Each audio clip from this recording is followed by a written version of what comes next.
Projection.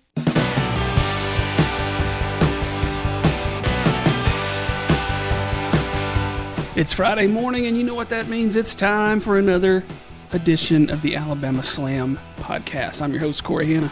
What's going on, guys? It's Patrick Akers, and I am not friends with Scott Colton, in case you wanted to know. Well, in case you wanted to know what we're leading off the podcast with tonight, we're clearly going to start, or this morning, whatever you want to call it, whenever you listen to this, we're going to talk about the post-all-out media scrum. Patrick has about a page and a half of notes on that. He's got about 6 pages of notes total, so bear with us if this episode runs long. We're going to touch on a lot of the stuff from All Out, and then there was a great episode of Dynamite last night as well, so buckle up. Let's start with the media scrum, because we got to talk about that before we talk about any of the matches at All Out. What's happened Sunday evening was sounds a little insane. There's clearly 2 different stories coming out about who did what and who started what and this, that, and the other. And there could be some legal action at some point. So, Patrick, I know you've got a ton of thoughts on it. So, Bro, somebody fucking bit somebody. A grown-ass man. What the hell is going on? A grown-ass man bit somebody. How many fights have I been in? 3? I've been in 3 fist fights in my life. I can't remember in any of those fights if I ever thought, I'm going to bite this motherfucker right now. And where did he bite? Did he bite him on the arm? Did he get him on the cheek? I haven't seen any indication on that. I think if I fought somebody and they bit me during the fight and I was thinking about it afterwards, I'd be like, you know what? I think I'm going to have to fight this son of a bitch again for biting me. What the hell is going on? So in the off chance that you haven't kept up with the altercation that happened between CM Punk and Ace Steel, who was in his room, and then the Young Bucks and Kenny Omega, and somehow Christopher Daniels and Brand Cutler and Pat Buck. And the head of legal might have been there. Michael Nakazawa. I mean, it keeps growing. The list is growing. So Ace Steel supposedly bit Kenny Omega, and that came out first. And then the day later, they said CM Punk's dog was in the room. Kenny was kind of like chilling, trying to stay out of it. And the dog starts acting up. So Kenny's like, I'm going to help this. I'm going to save this dog. And apparently, Ace Steel threw a fucking chair across the room and then proceeded to bite Kenny Omega. I mean, it just, every day, it gets wilder and wilder. And, like, I guess we should talk about how this started off. Because I watched All Out. Of course, it was 4 hours, but it felt like 17 hours. It was a little shorter than the last one. I think the last one ran 4:15. It was, yeah. So after the pay-per-view was over, I was like, all right, I'm done. I'm laying in bed, looking at Twitter, and people are like, oh, man, CM Punk's going off. And I'm like, well, whatever. I'll wait to watch it. I'll watch it tomorrow morning.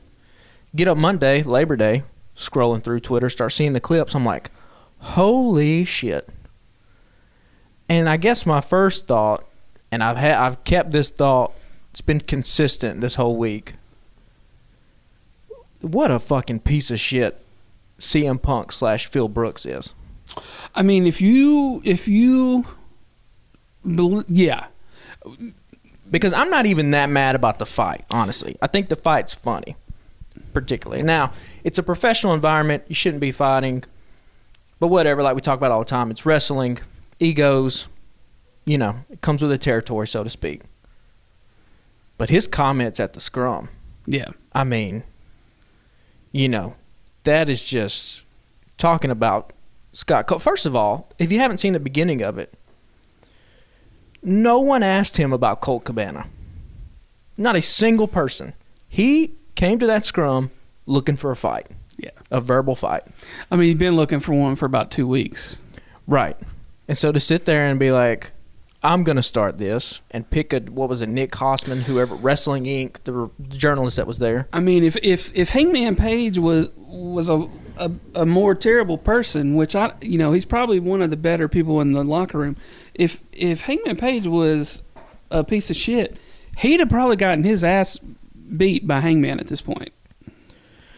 Well, it's just, again, yeah, so let me look at my notes. I have a page and a half of fucking notes, basically in so many words calling CM Punk unprofessional and an egomaniac and a narcissist and so yeah, he gets asked one question and then just goes off the rails for 20 minutes. He goes off the rails, if he calls Adam Page an empty-headed dumb fuck, says the Young Bucks couldn't manage a target, which I would imagine around Black Friday, managing a target's probably pretty fucking tough. Yeah. With all the Karens in there trying to get PS5s for their kids. I wouldn't want that job.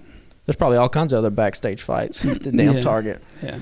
But then again, like his demeanor, man, I mean, I don't know how it came across to you. He looked unhinged and chaotic and just like... Eating a muffin.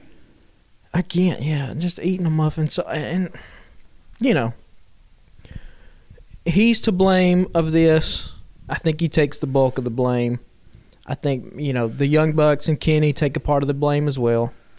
Yeah, so the story originally was that the Bucks knocked down the door and everybody got to fighting. Well, the report that came out yesterday is that the Bucks show up with head of legal, right? And they're knocking on the door, and then when it finally gets opened, Punk starts throwing haymakers. And who knows if any of that is, all that is conjecture, right? That's one side. Sure. He said versus he said. I mean, if the Bucks kick the door down, not cool. Right. I mean, especially as EVPs. If the Bucks are not EVPs and they kick the door down, I mean, that's a different story. But the Bucks as EVPs of the company, you can't do that. You do not conduct business that way, right? Yeah, you can't. Even though he was like, y'all come say this shit to my face. Right. They go try to say it to his face, and if you believe the story, then he had the fucking door locked. And there's so much he said in that media scrum that I just took issue with. Practically everything he said I took issue with. And again, we have to keep in mind how this started. This started with, if you'll remember the line that Hangman Page said to him during their program, where the only thing he said that apparently set this off was, you talk about workers' rights, but yet you've done the exact opposite since you've been here. Now, I'll have to go back and listen to her. Were we doing the podcast at that point? I think we were. I think it was one of our first or second episodes. Now, we're pretty astute viewers of AEW, partially because we do this podcast, right? And I remember us being like, that was a little bit weird line to say, but we passed over it because it was so innocuous and indecipherable. Like 99.9% of the audience had no idea what Hangman was talking about. There's no question whatsoever about what Punk was talking about. I mean, he's in front of a live mic, burying Hangman Page, burying the Young Bucks, talking about he's hurt and he's tired of working with these fucking kids. Meanwhile, Tony Khan, who I think takes the bulk of the blame of this is the majority of his fault because he's the captain of the ship as the boss. He hadn't done anything about it yet. He sat there the whole time, didn't say anything. He looked visibly uncomfortable. He cringed at parts. Do you think that maybe he said something to him afterwards? Because like we had this conversation about like, he's working with these people he's idolized for so long, and maybe he's afraid to step in. Maybe he didn't say anything during the press conference because he didn't want to contradict anything. But do you think like maybe Punk got cussed out afterward? No. You don't think so? No, because if you were going to do that, why would you not do that there? Yeah. Or why would you at least not be like, hey, stop him and be like, we're not going to do this here. Yeah. Like, let's talk about the pay-per-view. If you got any questions about the match, reel it in. We're not going to talk about anything that has to do with a lawsuit from, I don't even know, almost a decade at this point, 7 years ago. Yeah. Nobody cares. Nobody cares, man. But you, like, talk about making a fucking mountain out of a molehill. Like, All this stuff could have been kept backstage, and none of this could have ever aired in front of the fans because, like you said, like you and I did not know what Hangman was talking about. Yeah, went over my head. Yeah, and so for Punk to then sit up there and be like, first of all, what I took issue with is him saying like, I think he said an empty-headed dumb fuck who's never done anything in the business. Okay, dog, this was the top babyface in the company who main evented the first ever AEW pay-per-view. So if you're going to sit on your fucking high horse and just be like, because none of these guys have been in WWE like I have, nobody's done shit. Well, that's disrespectful to literally every single one of those men and women in the locker room, minus Moxley and Jericho. Danielson. Like, way to be a leader, my guy. You know, you're the champ. Yeah, I mean, and it's, I forgot the name of the podcast. Somebody tweeted it out and I retweeted it. I think I retweeted it. But, you know, they compared the clip of Punk. It was one of the first promos he did. It might have been the first promo. He's like, I'm excited to see if I can still hang with the talent and the young talent in this locker room. I'm excited to work with these guys and see if I still have it. And then it was like, cut to, I'm tired of working with these fucking kids. So it was like he went from I respect these guys to fuck these kids. Well, it's because that press conference was a mask-off moment. Yeah. You want to know who the real CM Punk is? That a bunch of guys, I mean, you can go back and read shoot interviews and watch stuff on YouTube that a lot of guys have had problems with Punk. And primarily because this is who they feel like he actually is.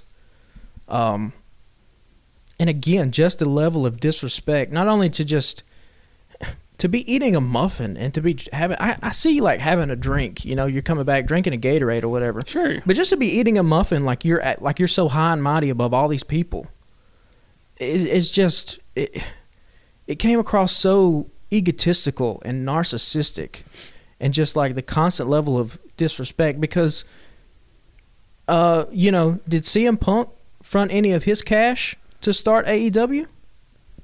No. He waited until the pandemic was over and they were having live crowds again. Like, right. You know, a lot of people carried this fucking company when it could have crashed and burned during the pandemic. Right. People like Colt Cabana that were out there fucking wrestling every week. You know, if you felt like you needed to save wrestling so much, you could have took some of your wealth that you had and started a pro wrestling company. Yeah. You know? But you waited till the Bucks and Omega and Cody and Hangman and even to, you know, Jericho and Moxley, guys like that, to start this thing and get this thing to where they had a TV deal. You weren't there when the TV deal was first started. Yeah. So now you're going to disrespect all these guys that have built this from the ground up that's then allowed you to come in and make a 7-figure salary? Yeah. Who the hell do you think you are, guy? Is how I took it, and it's obviously how a lot of people in the locker room took it, because from everything that I've read, you know, I think one guy out there, I think Brian Alvarez said like, hey, 95% of this locker room fucking doesn't like him right now. Yeah. Yeah, and there's a lot of speculation about, I mean, there were a lot of things going on yesterday that said he would be gone by the end of Wednesday, or we would know what his status would be, but nothing ever came out. And now that they've said that he's injured and will be out of wrestling for 8 months, like, there's a lot of gray area. Like, are they going to cut his ass and just be like, peace? I'd be done with him. Yeah. And then him saying, too, if you'll catch in that press conference, he said, I'm trying to run a business here. Yeah, that's bullshit. You're not trying to run a business. You have no skin in this game whatsoever. Yeah. And you can never trust him in front of a live microphone again. No, and again, like, and this will kind of hit on what... He's fucked you up twice with the calling out Paige backstage when he was clearly not ready for that. Right. And then the microphone, you know, Scrum the other night. You know, and it's not that what Punk was saying was untrue, right? Like, it's just the manner in which you go about airing that dirty laundry in front of everybody like that. When this could have been a simple conversation. If you had a problem with what Hangman Page did, you go back, you have a meeting with Tony, you sit down. If you don't like the outcome of that meeting, you look at Page, you look at Tony, you say, I don't want to work with this motherfucker anymore. I'll never put him over. Figure it out. And that's the end of it. And if you don't like, you don't have to like who you work with. We've said that time and time again. But what you then can't do is get out as the face of the company. Remember, he's the champion.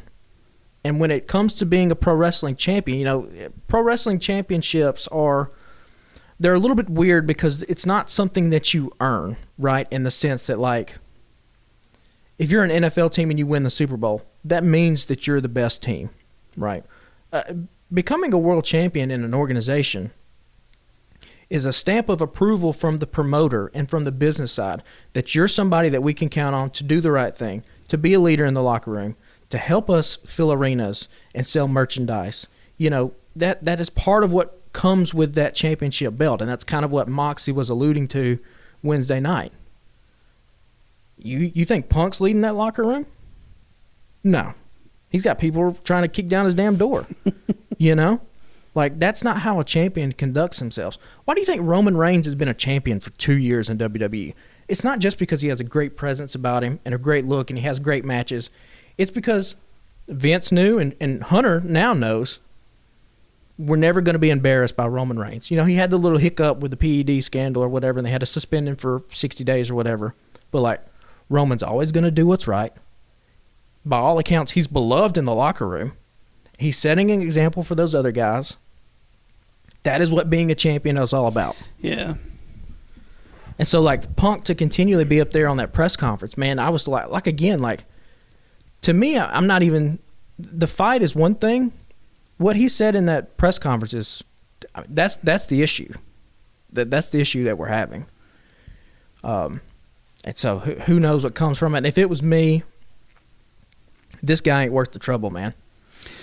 He's not. Yeah, I mean, there's, you know, do I enjoy watching him on TV? Yeah, of course. Yeah, he's great. But I don't know, as a president of a company, if that kind of behavior is worth dealing with. I mean, and if his side is true and what the Bucks did was legit, then they don't need to be EVPs anymore, probably. No, and I mean they're not at fault here either. Right. Like, they have a part to play. They probably never should have been EVPs to begin with, just because they were wrestlers. And it's tough being one of the boys, but also trying to be one of management. You know, I think there were reports a couple weeks ago when Omega came back and they had that big talent meeting. And I don't know if this has been confirmed, but some people said Omega got up there in front of everybody and looked at the locker room and been like, I wouldn't have hired 80% of y'all. Which, if that's the case, he should have been stripped of his title of EVP right there on the spot. Yeah. So, you know, is this doom and gloom? Is this the end of AEW? No. Are they crashing and burning? I don't think so. You can turn this thing around. No, I mean, and they hit the reset button real hard last night on Dynamite. We'll get to that, but Tony has a part to play in this. For sure. And, you know, there was a lot of people like, hey, is Tony going to man up and do anything about it? And he very clearly did, which we'll get to that later too. But I would have loved to have heard what he said, you know, in the meeting. I assume he was at the talent meeting, like, and probably spoke before Danielson and Moxley and Jericho. Yeah, so apparently they had a talent meeting before Wednesday's Dynamite. Yeah. Kind of like a rah-rah sort of speech. Yeah, he spoke, Moxley spoke, Danielson spoke, Jericho spoke. You know, the real leaders in the locker room, the real guys who had stakes in the game of this place. Yeah. And I mean, Moxley, I tweeted it out, that dude's he's the fucking MVP of that place. You know, he is the ace of AEW. He carried them through the pandemic. He carried them through Punk's injury. He's going to have to, he obviously didn't even get to go on vacation yet. He has to come back because of all this bullshit. And I know we're jumping all over the place, but like, and we'll talk about his promo in particular here in a second, but like, yeah, just going back to Punk, you know, the whole best in the world thing was always, to me, kind of ironic, even when he was in WWE, because he wasn't the best in the ring. He's maxed out at very good in the ring, but he's nowhere near the level in ring of a guy like AJ Styles or Bryan Danielson or any of these other like all-time great in-ring performers. And he certainly wasn't to the level of what a John Cena type star was, even though he thought he should have been. which is, I mean, hilarious. I mean, John Cena, the amount of charity work that guy did and just the star making that he had, you know, there's a reason why he's also in Hollywood now. So, Right. like, the best in the world moniker was, you know, always something that it was self-appointed, right? Nobody else appointed him that. The only reason that fans liked him so much was because he represented like an edge and a sort of punk rock element that was missing from WWE at the time because it was so sanitized. That the WWE during his run was such a sanitized, homogenized product that a lot of the grown men, adult fans flocked to CM Punk because he represented something different. Yeah. AEW, to its detriment sometimes, is not sanitized. I mean, you got motherfuckers fighting each other in the back. I mean, this is all punk rock. That's all this is. Yeah. So, like, he's not, I don't think he's as needed in this company as what he thinks he is. And again, just the gall to join these guys' promotions. I mean, Omega and the Bucks, again, the disrespect of saying these guys have never done anything in the business. They got a Bullet Club shirt, was the highest selling wrestling shirt in this country, selling it in Hot Topic, and they weren't attached. The fucking promotion was based in Japan. What are you talking about, my guy? Like, it just makes I was watching the whole thing with my jaw on the floor because I was like, the gall of this guy. Does he not see how much of a hypocrite and just a dickhead he's coming off sounding like right now? Who does he think he is to say he's trying to run a business here? Like, yeah. And again, like, you know, he talked about Hangman saying that thing and like jeopardizing the first $1 million gate that AEW's done.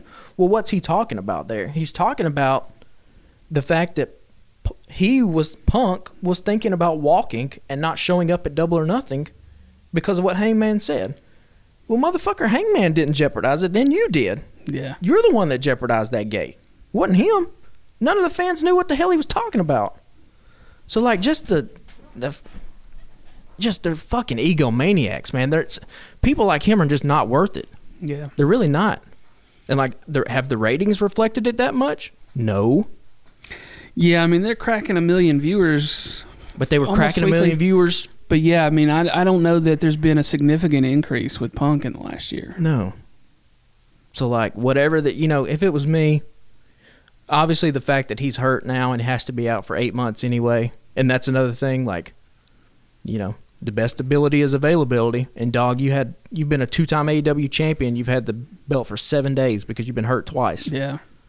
So, like, is he even worth it if he comes back in 8 months and, you know, they do something with this and try to make some money off of it? Yeah, I mean, if they who can knows? all figure this shit out between now and then and make it an actual angle, then they can make a lot of fucking money. But right now it's embarrassing. But I don't know that I trust trying to work it out with Punk. Yeah. Because the slightest thing goes wrong and he might go sideways. Right. And you're back you're right back in the same situation. Yeah. So do you have more thoughts before we circle back Let me see. to All I got Out? anything else that I called Punk when I was writing this thing? There's a lot of just jackass, fuckhead, a lot of that stuff. Again, just the muffin. I don't like the arrogance of people. Just personally, that just turns me off and rubs me the wrong way, particularly when, you know, there's no gratitude whatsoever that he was showcasing to any of those guys who laid the groundwork to build that company up into what it is. Yeah. And, you know, if the rumors are to be believed and Punk coming in is really what caused Cody Rhodes to walk, Tony, you chose the wrong guy. Yeah, Brandy tweeted something out today that was basically like, you know, kind of like, see? I mean, you would hope that a guy who spent 7 years away, if he really loved pro wrestling this much, you know, maybe would have changed, particularly at 41 years old. It's unfortunate that's not the case. Yeah. And so if I was Tony, that media scrum would be the last CM Punk appearance in AEW. Yeah. It very well might be. We will find out. I would assume sooner than later, but I mean, maybe they wait and see how his recovery goes and try to work it out, but I don't know. I mean, is CM Punk a bigger star than Hangman Page? Yeah, I would say he is. Is he a bigger star than Paige, Omega, and the Bucks collectively, no way in hell. No way in hell.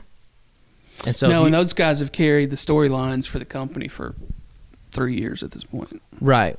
And again, what Paige did to you is nowhere near what you did to him. Right.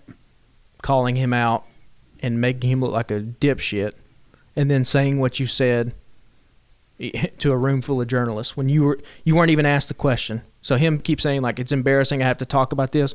Bro, didn't nobody ask you this fucking question? You have done this. You could have just let the shit slide and been a bigger man. Yeah. And so we'll see what happens with this fight. You know, by the time listeners hear this, he might already be fired. Who knows? I mean, that's very, very true. So before we go into all the matches, give me your overall impression of All Out from Sunday night. I thought it was good. I thought it was good. It was unfortunate that it all got overshadowed. But, you know, there are elements that were like, you know, there are nitpicks and criticisms that we'll talk about. But, like, overall, like, no one can top the level of in-ring work that AEW does on a consistent basis. Yeah. You just can't do it. I mean, we're watching all-timers fucking wrestle week in and week out. Yeah. And, you know, if MJF came back, that should have been the bigger story. Yeah, I mean, he's gotten overshadowed the last couple of days. Which nobody ever really thought they'd feel bad for MJF. Which, you know, life's a bitch sometimes, right? MJF does a thing. Now, whether that was a shoot or a work with the stuff with Wardlow and him buying the plane ticket, who knows? I mean, obviously they've turned it into a work, but that overshadowed Wardlow's moment, and now here we are with MJF, and everyone's talking about what Punk did. Yeah, so we started off the night. We're going to skip the buy-in. So you start off with the casino ladder match and the Joker. And there was a lot of speculation about how would they bring MJF back. I'm a little mixed on it. Part of me thinks it was pretty great to see all the guys come in the black and the black masks, and then the guy that actually pulls the chip off of the ring at the top was Stokely. I thought that was funny and creative. I enjoyed that aspect of it. And then the devil comes out, right? Right. And they didn't reveal it immediately. And I was like, okay, you brought MJF back to not reveal him. I was like, clearly we're going to get a reveal at the end of the show. And then there was part of me that was like, what if they wait a fucking week to reveal it, right? So I was a little mixed. The match itself wasn't that great. There were a couple of moments here and there, but there were a lot of awkward moments as well. It seemed like an odd way to start the show. Yeah, the match itself, the ladder match, was sloppy.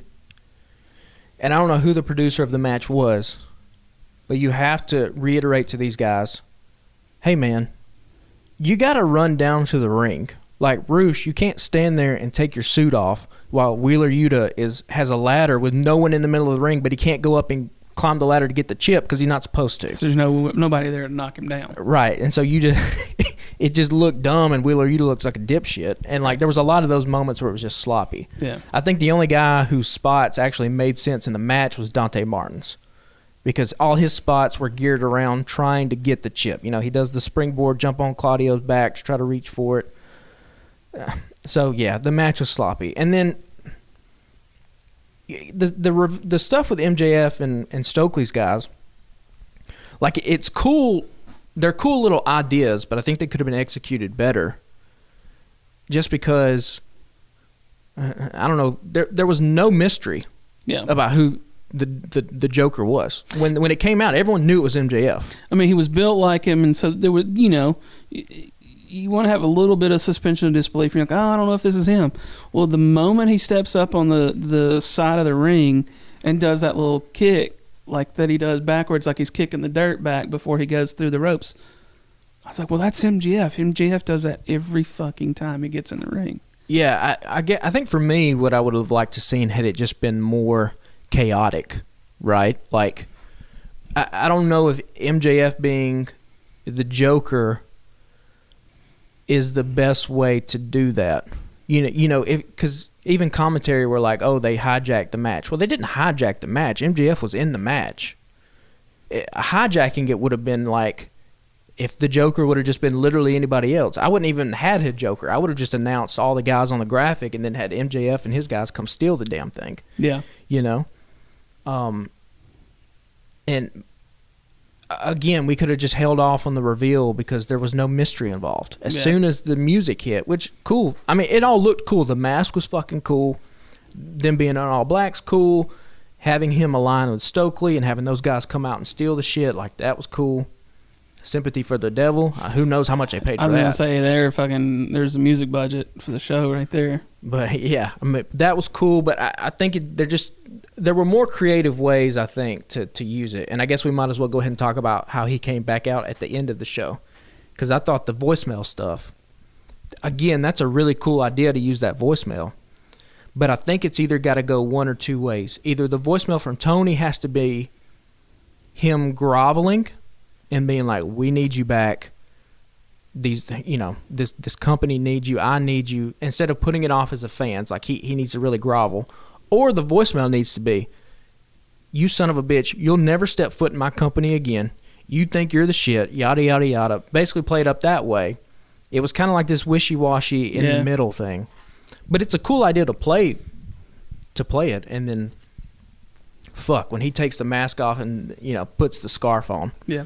And then when he comes out, I mean, he's a star. Like, you just see it. And the place went crazy. Yeah, I talked to a guy that went, old Florence buddy, Daniel Chrysler, and he was there.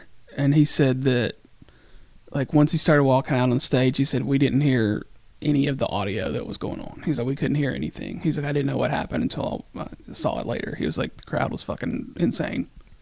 Oh, yeah, it was. I mean, they were in Chicago. Chicago-made Punk is standing there in the middle of the ring with the belt, and nobody gives a shit because MJF's on the ramp, and MJF chants broke out everywhere. Right. And, like, if they have this idea to keep MJF as a heel, they need to be careful because this is feeling like what The Rock felt like in early WWF, where he's supposed to be a heel, but the fans are like, God damn it, this dude is so fucking cool. Yeah. And, like, he's doing all that. He just naturally becomes a babyface. Yeah. You know? I mean, we've seen it happen with FTR. Yeah. And, I mean, I think with MJF, this dude is a generational talent. Yeah. And I think the fans I think they've known that for a while. And I think that the fucking Mark promo that he did a couple months ago really solidified it. And so, yeah, him coming back was a huge moment, and it's what should have been talked about. But like we said, the Punk stuff afterwards overshadowed it. But, yeah, cool in theory. I just wish some other stuff would have been, like, tightened up. Maybe you save Sympathy for the Devil at the very end, maybe. I don't know. Yeah, maybe. But, you want to have the his music hitting and having that pop like that and that uproar. But, yeah, I mean, just... It was a cool way to do it. I think just little nitpicky things here and there, but having him back is a big boost to this show. Yeah, no doubt. And you could feel... Especially if Punk is going to stay around, if he's gone for 8 months, it's good timing. It's good timing. It looks like they're going to run with the 2024 stuff. Yeah. Mirroring what CM Punk did when he was in Ring of Honor. So good stuff all around. I'm sure we'll talk about that when we get later down in the match. But. So we got a ton of shit to cover. Let's move on. One of the great matches from that night was the Trios title, the Elite versus the Dark Order. Top notch. Right out of the gate. A lot of good spots in it. Just getting their asses whipped on both sides. Little bit of uncomfortable situations between Hangman and the Dark Order. The first time we've ever really seen any discontent between those guys, which I thought was weird. I don't know how that played to you, but him, like, Reynolds working over the back and Hangman stopping him, and Reynolds just being like, hey man, like, we're trying to win. Yeah. That was a little bit like, okay, because that didn't matter as the match went. Right. Fucking Hangman and Omega started exchanging some real stiff blows there. Right. So that stuff was a little bit weird in the beginning, but man, when this thing picked up, it picked up. Yeah. And Kenny had some words for the camera and backstage. Yeah, which I wrote on here, like, you know, he's walking up the ramp and he says, "Don't you dare fucking back up. You boys in the back, try to beat that bitch." And I was like, who's he talking to? Well, obviously we know who he's talking to now in retrospect. But we found out a few hours later. We found out, yeah, who exactly he was talking to. But, I mean, yeah, you get these 6 guys in the ring. And shout out to Reynolds and Silver, man. You know, people on the internet have called them jobbers. Again, they're not jobbers. No. They're an underdog tag team. They have so much talent in the world. If fucking John Silver was 6'2", he'd be one of the most over guys on the roster. Yeah, I tweeted out that night. Y'all follow us at Alabama Slam Pod. We're trying to build that account up a little bit on Twitter. I tweeted that night. I was like, if he had about 6 more inches on him, he'd be in the game. Again, they're an underdog tag team, and so like that's not how they're presented. Is not jobbers. They're not enhancement talent at all. They're talented as hell. And that Chicago crowd was hot, man. They were waiting for Hangman and Omega to stand in the middle of the ring, and when they did, that place went up. So you know. For as much as Punk wants to talk about these guys have never done anything in the business, well, there was, you know, thousands of people in Chicago that would like to think differently. Yeah. Sold out. I believe it was sold out or damn near it if it wasn't sold out. Yeah, and I mean, you can just tell the way that they respond to both of those guys. Yeah. So the Elite ends up winning, and we'll circle back to that in a little while. You know, I don't think anyone really expected the Dark Order to win. And it turns out Reynolds got injured anyway, so he'll probably miss a little bit of time. I don't know how severe the injury is. I didn't see what the injury was. I just saw it. He was on crutches. I know that. Yeah. Guys tweeted out. I don't know fucked up foot. Yeah, I don't know if we got a timetable. But yeah, overall, I thought this was one of the best matches of the night. Yeah. It's a little weird that it was that early, but I mean, you got to anchor the beginning of the show with something because the next match was hot garbage. Jade Cargill and Athena. Oh, yeah, this was bad. This was bad. I thought Jade's look was awful. I don't know who thought that was a good idea. Yeah. Was she doing She-Hulk? What was she doing? It was a She-Hulk deal, yeah. Okay, well, it looks stupid. But I like both of these women, though. I like Athena. Yeah, I mean, Cargill is just too green in the ring. And that's the problem, is that she's in a company that really values what happens inside the ropes. Not only does the company, but the fan base does as well. And so, you know, she's 37-0. She does not feel like a big deal. I don't know how she feels to you, but like to me, it doesn't. She only feels that way because they keep shoving that down our throats. But it's not Goldberg in WCW where the fans are chanting his name, and it's not that. Yeah, no. They kind of just were like, whatever. Yeah. And like also, I don't know why they're so keen on showing like that Jade Cargill has a family and showing her daughter, because she literally cheated to win, and she's supposed to be a bad guy. Do you know what I mean? Like, yeah. So just in kayfabe, like, what a good example to set for your daughter that when things don't go well, you should just cheat to win. You know what I mean? Yeah. Like, obviously that's not what they're doing. You know, they're doing this weird boo Jade Cargill the performer, but Jade Cargill the person behind the character you should really admire. Like, yeah. It's a weird kind of shit, and I don't know. They need to be careful with Jade, because you might get the wrong kind of heat with her, where it's not boo, we want to see you lose, but boo, we wish you'd get off because we want to see somebody else. There's other people that could carry that strap for a while. And if you want to talk, but here's the thing, if you want to talk about crossover appeal in the women's division, she does have the most crossover appeal in terms of being in movies or TV shows or whatever. I mean, she has a presence about her in just a physical look, right? Mm-hmm. But you got to be careful about how you play that on screen in these matches, because these matches are not good. Right. And that was probably the worst of the night. I mean, I think so. Honestly, it was the worst of the night. So let's move on, because we got a bunch of stuff to go over. Next was FTR and Wardlow versus Jay Lethal and the Motor City Machine Guns. A lot of people were real excited about this one. I was a little underwhelmed. I didn't know anything about the Motor City Machine Guns really before, except for what you've told me. The match was fine. It's just, there was no story to push forward there. Really, it was an excuse to get FTR and Wardlow in the ring somehow, and that's all it is on the card. Yeah.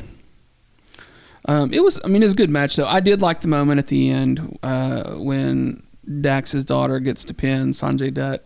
Yeah, that's what I wrote in my notes, was like when Sanjay put on the shirt and it said 8-year-old brat, I was like, that's great heel work. It's just sometimes the simple call is the right call to make. So like, hey Sanjay, get out there, put this shirt on, like make fun of this, because they cleared it with FTR and Dax, and like, sure, Dax knows what's going to happen at the end with him bringing his girl back out, and that is a cool moment that they'll have, right? To talk about, and had this match happen 5-6 years ago with Motor City Machine Guns and FTR, maybe would have been a bigger deal and a better match. But yeah, like you said, it's just an excuse to get Wardlow and FTR on the card.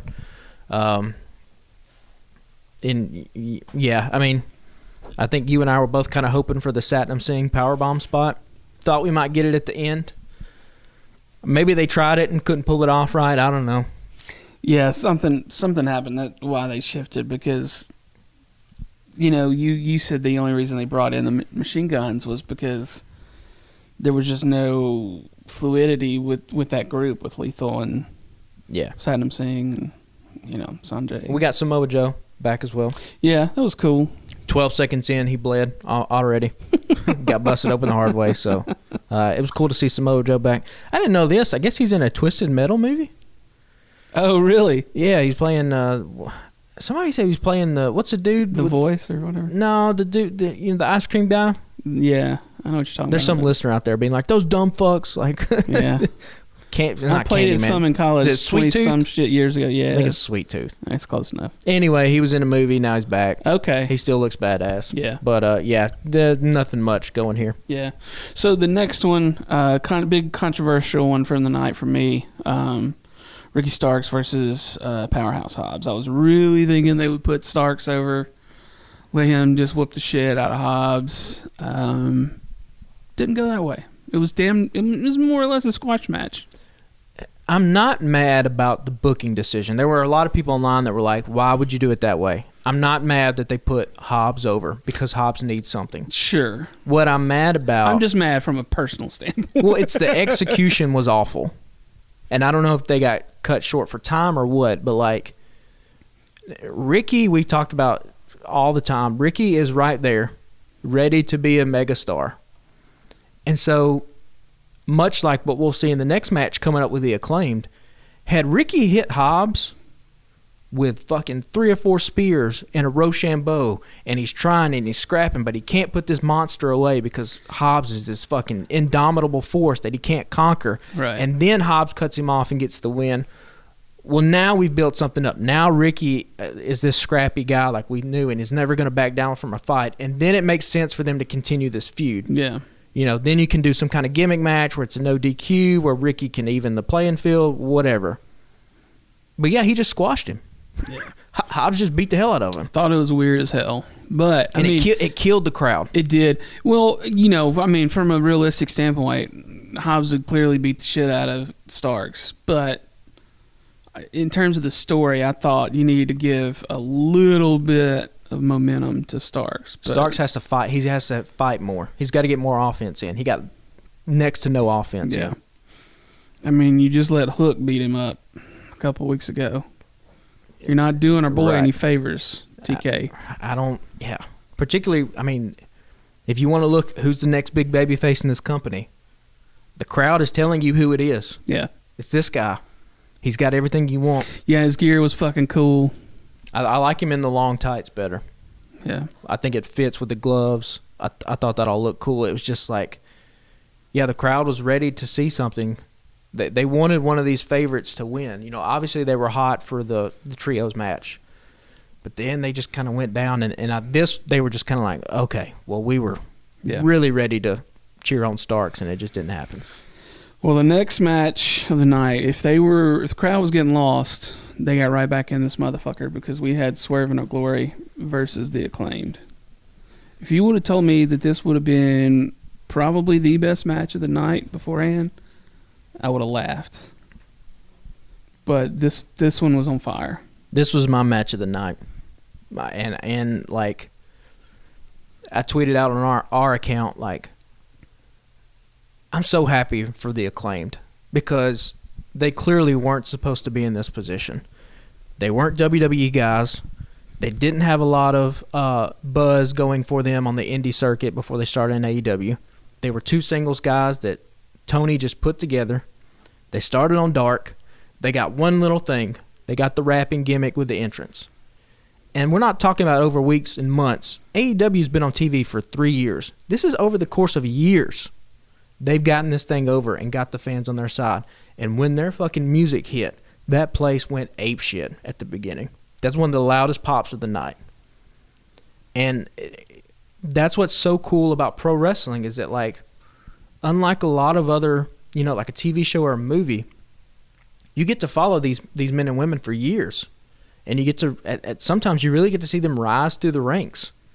And you've seen that with the Acclaim. Like, they're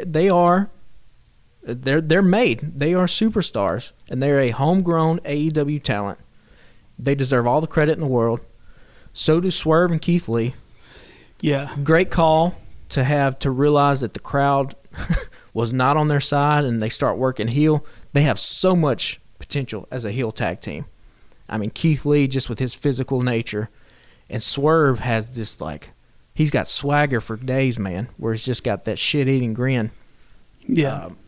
And so, you know, a lot of people were thinking that Tony should have called an audible and you put the belts on the Acclaimed. I don't think that was the right call just in a vacuum.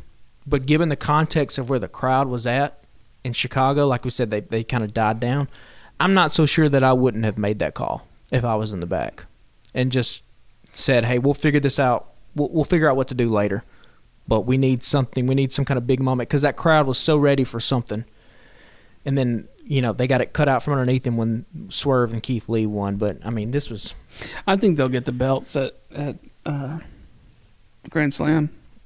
Yeah, probably, yeah. But, I mean, the false finishes in this thing, man, they had the crowd eating out of the palm of their hand. I mean, this was excellent through and through. Yeah. So. Yeah, good stuff from top to bottom. The Acclaimed used to get on my nerves because I was like, this dude can't rap. He's just saying some stuff. But, like, he's not a good rapper, I don't think, but he's funny as shit. He's timely with his references. Yeah. And they're good in the ring. Yeah. Like that, they're underrated in that aspect too. Anthony Bowens and Max Caster. First of all, I love Max Caster using the attitude adjustment as a finisher. You know, the callback to John Cena. Anthony Bowens, man, selling the knee, hell of a job that way. Like such babyface stuff. Like there's such the scissor me daddy ass is so over. It's so stupid. But this is God, the number one selling it. T-shirt. And that's a point of pride. Think about who's in this company. Yeah. Bryan Danielson had one of the biggest WrestleMania moments of all time. Is a beloved, one of the best wrestlers of his generation. Yeah. John Moxley, superstar. CM Punk, fucking superstar. Sting. MJF, Sting. And fucking these two guys that were on Dark for most of their career. The first ever pay-per-view match they ever had. They're the number one shirt in the company. Yeah. Wow. Like, that is what you can do. Like that's the power of when you have something and you let these guys kind of be themselves and they get over. It really is beautiful to watch. Yeah. You know, as weird as what it is to have two guys, have a hand gesture that's based off a lewd act. Yeah. It is kind of beautiful to watch when there's thousands of people that get involved with it and the reaction shots when they come out. That the crowd, or when he says "scissor me" and the crowd just goes crazy. It's great stuff all through and through. Yeah, well, they kept it up a little bit with the next one. We had the women's match, the title match, Britt Baker versus Jamie Hayter versus Toni Storm versus Hikaru Shida. This one kind of went the way I thought it would go, with Toni Storm getting the belt. I think it's a nice change up for the women's division, and now you got a little heat with Britt Baker and Hayter. Kind of, breaking those up so it's not just like group. Right. Which, Britt Baker and Jamie Hayter, when they put a match together, could be fire. I mean, you heard what the crowd was chanting. Whose name were they chanting for the majority of this match? Jamie Hayter. We've been saying on this podcast, she's a star. She's ready. She's got everything you need. I don't even care what her mic skills are like. If her mic skills suck, give her a manager. Yeah. She's got literally everything else. But and again, the crowd was kind of bummed out when it wasn't her. Yeah. Because when it was just her in the ring, I think it was her and Sheeta, and they thought she might have a chance to win this belt, they were primed and ready. Yeah, did you see Tony Storm kind of alluded afterward that maybe Rosa's injury was not real? Well, yeah, that's it. Let me tell you something. These AEW press scrums, jumping back and forth here, if I was Tony Khan, I would set all these wrestlers down, and I'd be like, if you cannot do a press conference the way that Keith Lee and Swerve did it, because they're the only ones that knocked it out of the park, because they did it in character. Because what are these press conferences? These press conferences are just a way to, it's another opportunity for you to get your character over. Swerve and Keith knocked it out of the park. Punk did what he did. Tony Storm did the little thing, where she alluded Thunder Rosa may or may not be hurt. I guess, reports were like Thunder may have asked for her release. Maybe she didn't. Thunder maybe has heat with the locker room. Maybe she doesn't. Who the hell knows? Thunder's husband or somebody came out yesterday and was like, where the fuck are y'all getting all this information, and why are you making it up? So who knows? But yeah, it was a pretty poignant statement for Tony Storm just to be like, she says she's hurt. Okay. It's like, well, damn, all right. Do you think that was just like a little of a work, or do you think she was shooting a little bit? I mean, we've heard that Thunder is hard to work with. Yeah. So it could have been, a little veiled, a little work shooty element. She is the champion now, so she should be like, it doesn't matter who comes up here, they're going to get their ass beat. Yeah. But for her to just be like, she says she's injured, okay. It's like, well, again, this press conference, Scrum, I would have paid $20 just for the fucking press conference. You had Tony, the little clip of Tony Khan at this point, too many Tonys in AEW. Khan just being like, I'm not going to sit back and take this fucking shit anymore. Like that's gold. That's a golden 4 seconds that you can use for so much stuff. I mean, this thing was, and then Jericho, him being called on a hot mic, telling Khan like, hey, I need to talk to you afterwards. Some shit went down. Like it was just. Oh really? I missed that. Yeah, Jericho was doing his thing, and then when he gets done, he's walking up, and the mic's caught him, telling Khan like, hey, I need to talk to you afterwards. Some shit went down. What was that about? The fight. Oh, the fight. I think Jericho heard about the fight. Yeah. Okay. Yeah, because somebody there was an alternate angle from when Swerve and Keith were up on the press conference. There's a security guard that runs past the shot in the background, alluding to he ran to the fight. Oh, wow. So, yeah, these things are wild. I've seen people be like, oh, they're not going to do these press scrums anymore. Yes, the hell they are. Yeah, why would they not? WWE just put 67,000 people in an arena, and what's the one thing anyone wants to talk about this weekend? And it's the fucking press conference scrum. They're going to do these bitches again. Yeah. Just get ready, They say all publicity is good publicity, or whatever that phrase is, I think there's some truth to that. Obviously, you don't want it to be as embarrassing as what it was in the beginning, but sure. It has gotten people talking, and so if they can, and in both the Tony Storm and in the CM Punk sense, if they can make some money off this, then I guess that's what they'll try to do. Yeah. So the next one was Jungle Boy versus Christian Cage, and at first it was a point of contention for me because I was like, okay, why'd y'all come out here and build this match up? Probably started a little too soon, but you built it up as a big thing and only have to have Cage squash Jungle Boy. But then I found out later that Cage is injured with the same injury that Punk has and will be out around 8 months. So I was like, oh, okay, well, he couldn't fucking wrestle. That's why he had him squashed. I mean, it was just hit and reset on this feud, for external circumstances that are out of their control. Hell of a bump on that fucking pyro grid. That looked terrible. I mean, terrible in the terms of it fucking hurt. Oh, yeah. Not like they didn't sell it. I mean, it looked like it hurt like a motherfucker. And I bet that shit was hot. Had to have been. From the thing. So, like... You got pyro blasting off every 15 minutes over here. Right. So, maybe it'll give... I guess they'll do Jungle Boy and Luchasaurus now. We didn't see anything from Dynamite. Yeah. And I think he hinted at a name change. Lucha did. Oh, did he? I think so on his Instagram or something. Well, good. We've only been talking about that for since this podcast started. How stupid it is to have a heel named Luchasaurus. He can keep the mask if he wants, but change the name. I think they're moving in the direction of he'll get a name change. So let's change Luchasaurus' name and have him be a monster heel because he looks like he can be one. Yeah, for sure. And let's present this dude in the best possible light. And let's drop the Jungle Boy.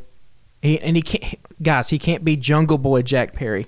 Jungle Jack Perry. You cannot keep being a boy at 26 years old. That's the part that doesn't work. The jungle stuff is cool. Jungle Jack Perry. Boom. There you go. There he is. JR's been calling him that for the last 3 years. Might as well roll with it. I mean, JR has only been doing this for most of his life. So yeah, maybe we should listen to him every once in a while. At first, I was like, well, JR just doesn't know what he's not. He's just saying whatever comes out of his mouth. But I think JR is like my Aunt Brenda. When she had her first grandchild, my cousin decided that the baby's name was going to be Chelsea. And my grandmother said, that's not that baby's name. That baby's name is Sassy. And my cousin said, I'm not naming my baby Sassy. And she said, I don't care if you name her that or not. That's that baby's name.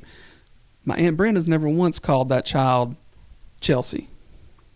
There you go. And most of the family knows her as Sassy. There you go. So that's what's happening right there. Jungle Jack Perry. Yeah, that's all JR just saying, trying to make a thing happen. Yeah. So next up, Bryan Danielson and Chris Jericho. Again, great match. Point of contention for me. Why are we putting Jericho over in these matches still? But see, I'm not mad at that booking decision either because Danielson at any point can get his heat back. Sure. The point of contention I think we've had with Jericho was when it was like, man, Eddie Kingston's right there ready to make a big babyface run, and he gets cut off by Jericho. Or, I'm sure we're missing something else. We've talked about Jericho's booking, but like in this situation, I'm not mad at it. Plus, the bigger story that they're trying to get over in this feud is Daniel Garcia. Sure. And so with Garcia doing the thing where he's trying to tell Jericho not to cheat, and then Jericho cheats, so I'm not mad at this. It was a really great match. The crowd at this point was exhausted. Yeah. I mean, the crowd was just so dead for this. And also, talk about corniness factor. We mentioned Jade's look just being off. Having the fucking dude come out to sing to Danielson's entrance and he looks like a damn Backstreet Boy reject is who thinks that this is a good idea? It's not cool. I thought it was awkward as fuck.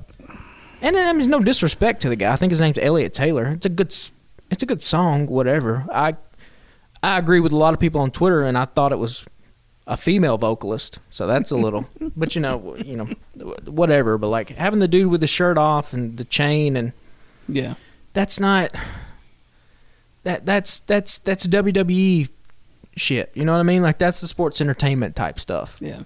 And you can't do it as cool as what WWE does because why? WWE has a whole fucking band when they do that shit. Or a drum line, and there's 50 people that are doing the thing, Yeah, didn't Cody have a band that does his theme music? Didn't he have a band one year? Yeah, but it's like a rock band, and there was the whole band, and they didn't have their shirts off, and gold chains, and white basketball pants like it's 1995,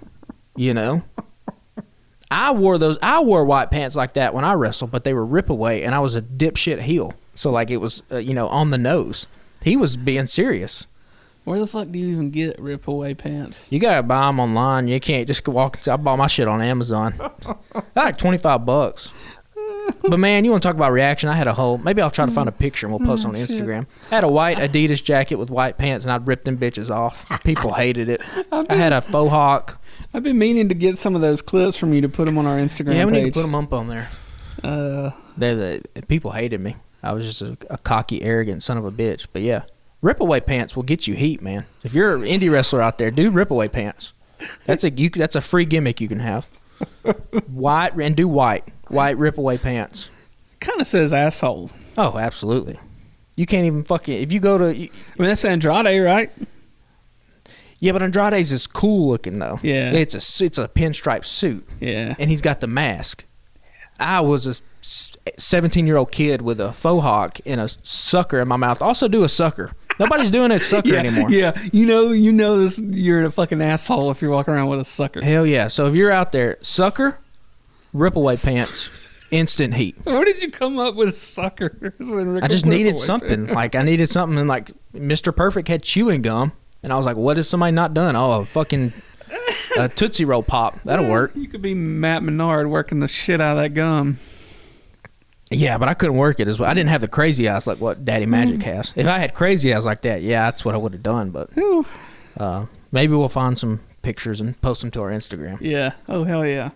So up next, House of Black versus Darby Allin, Sting and Miro. Good match. Maybe the last time we see Malachi, at least for a while. He got a conditional release day before yesterday. Yeah. From what I've read, he wanted to take a break to get control of his mental health, and I think some of the storylines and things from the House of Black, maybe if you get too much into that character, it can fuck you up a little bit. But I had heard stuff about his mental health a month or two ago. But I don't know if it showed it on the video, but shout out again, Daniel Chrysler said that he took a bow at the end of the night, and he got his release, but conditional in that he can't go back to WWE. But I think he's still got 3 or 4 years left on his contract. Yeah, and I wrote here in my notes like this was a booking decision I really had a problem with, but in hindsight, now knowing what we know, it makes sense. And again, skipping forward before we talk about the match, you would have to think that if Malachi was still there, them stripping the Bucks and Omega from the Trios title, probably instead of going to Death Triangle, probably would have went to them, right? Yeah. They were the next kind of up thing, so, it's unfortunate. I like Malachi a lot. I do too, yeah. He's got the coolest entrance in wrestling. You just have to ask, like... Well, again, I don't want to get into that. He needs to work on his mental health and get some clarity in that kind of situation. And, I think Tony would welcome him back with open arms. I think you have to keep this House of Black thing going. I think they need a new leader. Yeah, I mean, well... it's a cool gimmick. Brody King is a fucking monster. You can make him the leader. Yeah, but I just think it's such a prime opportunity either to bring somebody else in or to elevate somebody. Bray Wyatt. Well, Bray Wyatt might be going back to WWE. Yeah. If he was, that is the play.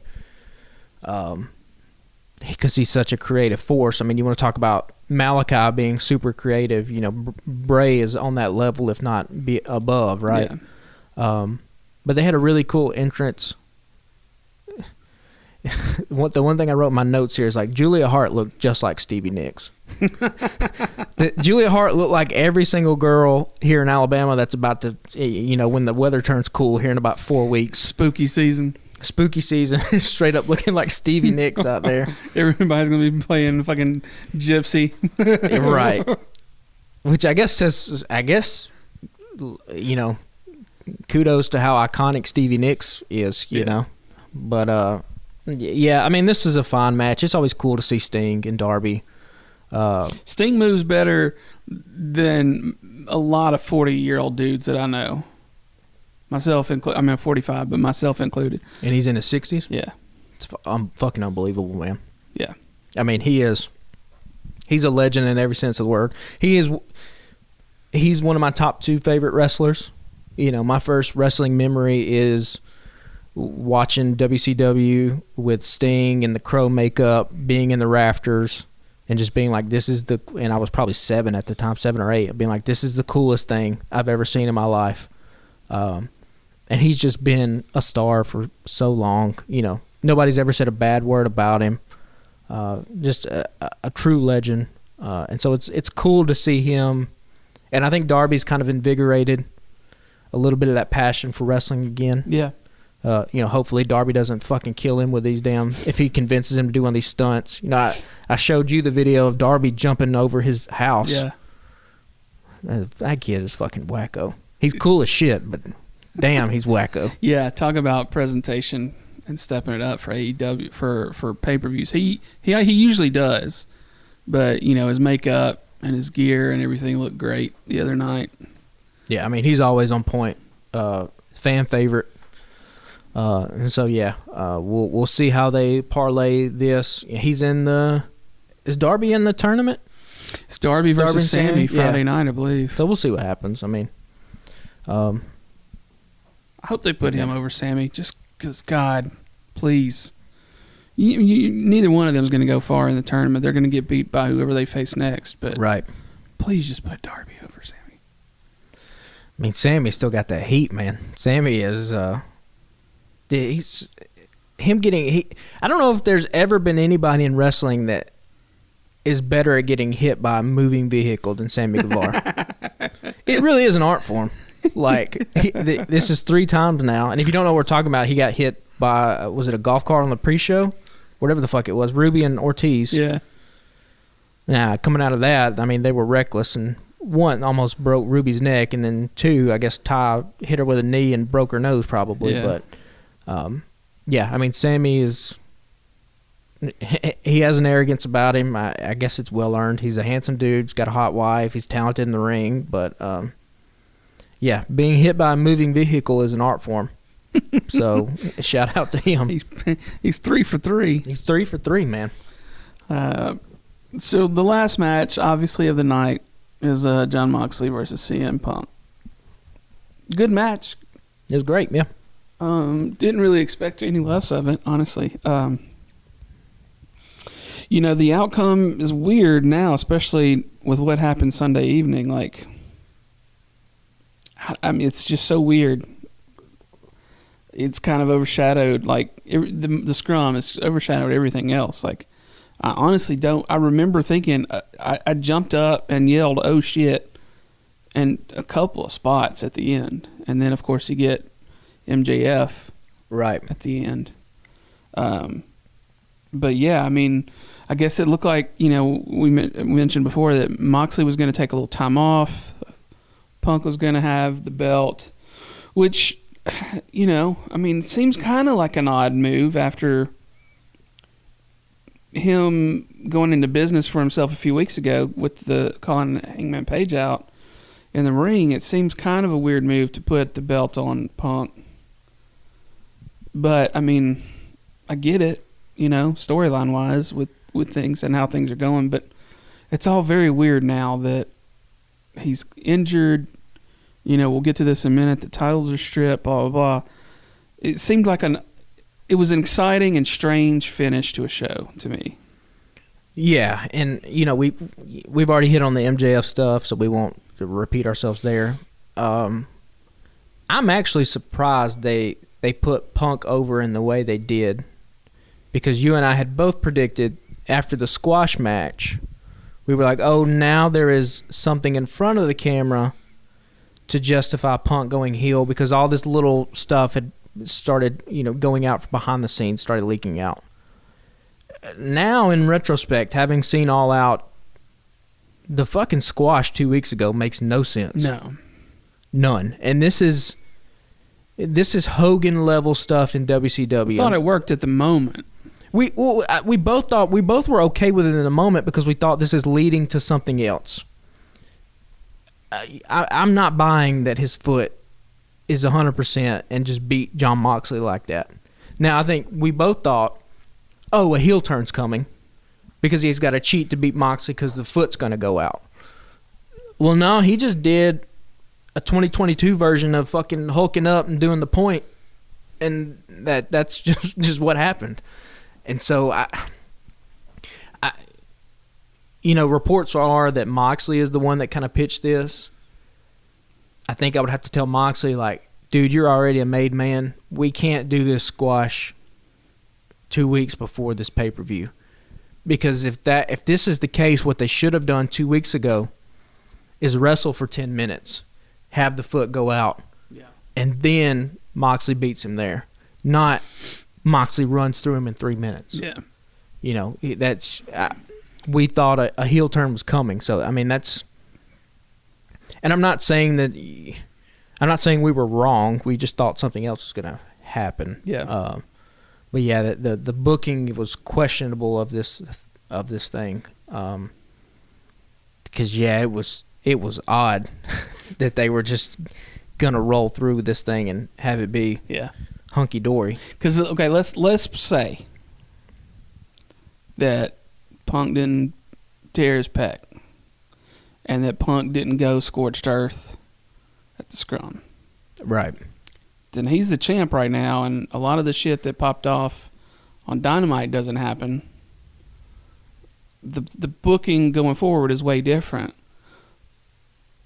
But because of all the shit that happened at the press conference, we got a completely different situation, like in the course of a few hours. Yeah, like was the plan that they were just going to run Punk MJF back in the same heel face dynamic after we had just seen it? I don't know if I would have been that interested in Only that. We've mentioned, I guess we probably mentioned on the show, would be that we have been thinking he was teasing this heel turn, was like you got him heel, but you bring back MJF in more of a face role, right? Yeah, you have CM Punk have a reign of terror, and the one guy who can stop him, MJF's fucking music hits, and it's him. And we go back to you're the bad guy here. Yeah, except now you actually have turned CM Punk heel, and MJF comes back as the returning babyface who is going to be the one capable of dethroning this monster. Yeah, because, I mean, let's not get it twisted. MJF was clearly not just sitting around eating cheeseburgers and chicken wings and drinking beers while he was off. Oh, yeah, he came back jacked. Yeah. I will say... And he let him know. Dynamite Wednesday, he leaves with no shirt on. We get his shot of his back. A little bit of acne on his back, which if you know what that is, you know what that is. All I'm saying is if he was in the NFL and he came back, he probably would have got a letter in his locker being like, you are randomly selected for the NFL wellness drug test policy. Oh, I didn't know what that meant. Yeah, I mean, if you do a little steroids, the little back acne is the symptom, which I'm not saying he did. I'm not saying he didn't. I'm not even saying that that's a bad thing. Fuck it. It's pro wrestling. It's theater. You want to do whatever in your body to make you look the way you want to look. I don't give a shit. Do it. But yeah, he looks like he legitimately put on a solid 20 pounds of muscle. I mean, he looks... his fucking arms in one of these pictures he took, he looks fucking massive. Yeah. And it's cut to shit. So, I mean, kudos to him for... He clearly is putting in the work. MJF clearly wants to be the best. He has certainly been a genre-bending talent in his own right. I mean, you want to talk about the blurring of the lines between what's real, what's a work. I mean, that man's in character 24/7. You don't know where MJF, the person behind the character, and the character begins and ends. Yeah, because a lot of times on Twitter you see the wrestlers tweeting shit that are out of character, right? Right, yeah. Well, yesterday, before the show, you get a picture of him on a private jet, and I forgot what the phrase he used, but it was the equivalent of, I'm coming back and I'm jacked, or something like that, right? Yeah. I think he tweeted buff, which I think was for Buffalo. But the implication... Yeah. Right? Yeah. And I mean, at least that's the way I read it. And tweeting at WWE guys. Oh, I missed that. There was that too. What was it? Baron Corbin? I don't know who it was. That's anyway. Funny.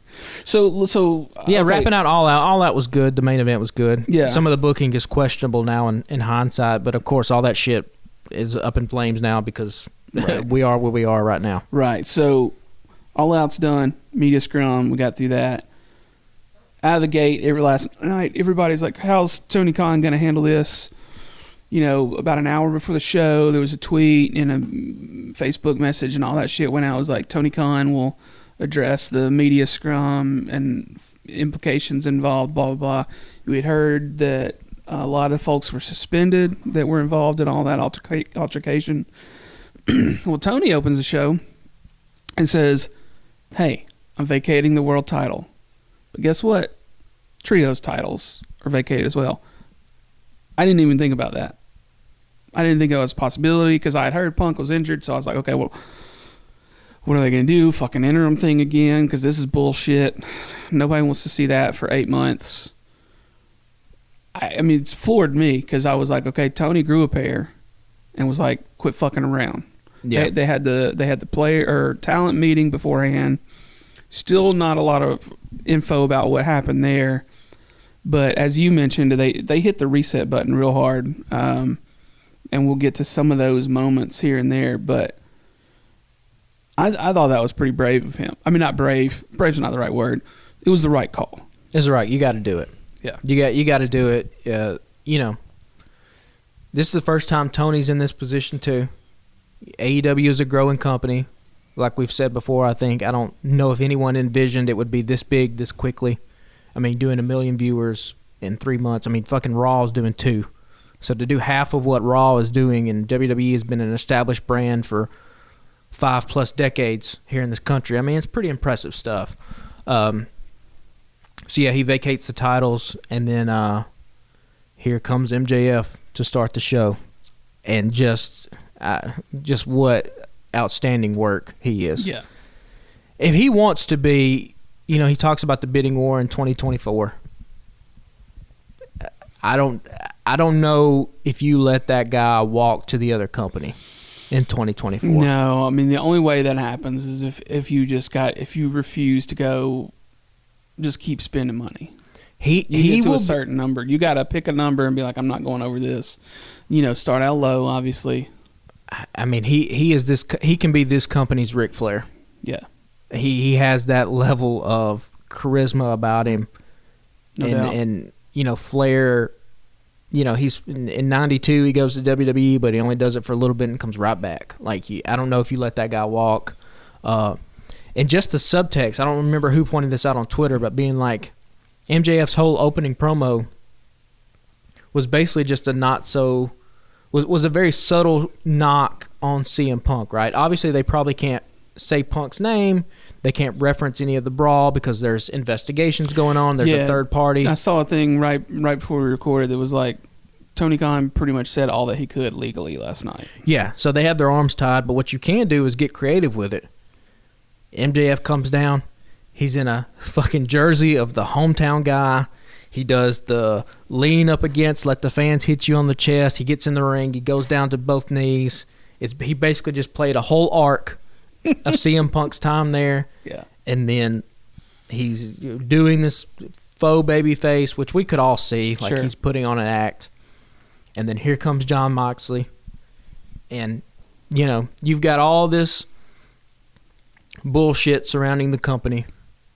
And so it's a smart choice to open up Dynamite with your biggest heel and your biggest babyface standing in the center of the ring. And finally the mask comes off with MJF. He does the heel stuff again. He leaves. Moxley's in the middle of the ring, and he just cuts the most babyface of babyface promos that I was like, this dude earns every single penny he gets. Yeah. He He looked legitimately pissed off and embarrassed. wanted to be on a beach with a cold drink in his hand is where he wanted to be. But that's why he is the MVP of AEW. Yeah. Like, whenever you get in a pinch, this is the guy you call. Call your guy. And he fucking hits a home run every time he's up there. And just everything he did, talking about, like, I don't remember exactly what he said, but like leaving all the bad stuff, letting it die with the last generation, like, again, just a baby face through and through. And then him at the end being like, you know, this is winning time and it's time to be a legend. Drops the mic. The fucking place goes apeshit. Like, it's just, he's gold, man. Everything about him. Yeah. That's why you bring him in, you know. He was one of the guys, one of the 3 that was mentioned and that spoke at the talent meeting. Him and Jericho and Daniel. And he is, you know, again, keep talking about CM Punk here, but like, you know, CM Punk caught a lot of shit when he was in WWE because he liked to call himself a locker room leader, and guys like Booker T and all that shit like laughed at him. Because if you have to call yourself a locker room leader, you're not a locker room leader. Moxley, on the other hand, I mean, by all reports, he wanted to come back because the company needed him. And just to think about it too, like, I've called him like pro wrestling's folk hero just because this guy's not only doing this shit at AEW, he's doing the shit in GCW. Yeah. He's showing up with these other little indie wrestling promotions, you know. I think a few months ago, Eddie Kingston couldn't make an appearance. And there's a YouTube clip, And they're like, oh, Eddie Kingston couldn't be here tonight, but we found a replacement. And then fucking Wild Thing just starts, and here comes John Moxley walking through this, and it's a gym of 150 people. And you got one of the biggest wrestling stars on the planet. It's just there. Yeah. Like, why? Because he just loves wrestling, man. This is everything. He represents everything that what AEW is about, which is AEW caters to this hardcore wrestling fan base that love the art form, that love the sport, and he is that personified through and through. And so he is the guy.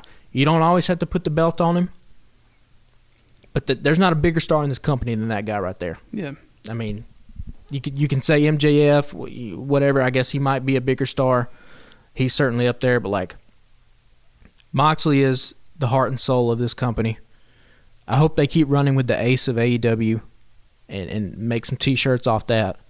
And it looks like they might be gearing up for MJF versus Moxley. Yeah. Having that program. There's a lot of leeway there that you can do with, the ex-WWE guy and the guy that wants to go to WWE.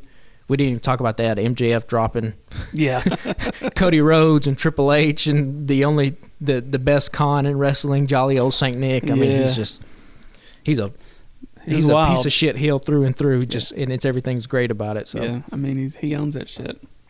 But yeah, this was a great way to start the show. Yeah. So one of the things that Tony said about vacating the titles they would immediately start a tournament, and we got the first match of that immediately. We got Bryan Danielson versus Hangman Adam Page, two of the best in the game right now.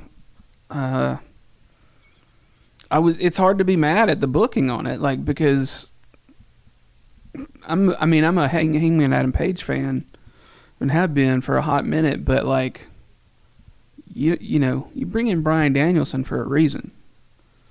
People are going to watch Bryan Danielson, right? So like, the fan in me really wanted to see Hangman get the title, or not the title, but the win.